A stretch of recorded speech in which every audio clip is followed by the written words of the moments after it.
Hi everyone, this is Rick, and we are eating some homemade soup. This soup is from the book How Not to Die Cookbook, Dr. Gregor's book, and it's vegan, it's plant-based, it's healthy.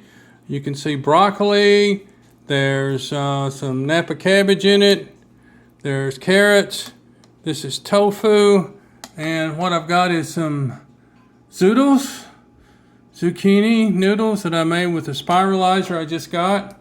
And here's some lime and cilantro.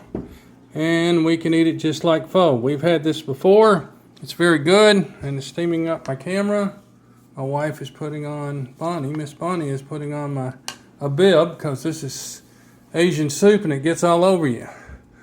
But anyway, How Not to Die Cookbook, spicy Asian soup with zoodles and air fried tofu.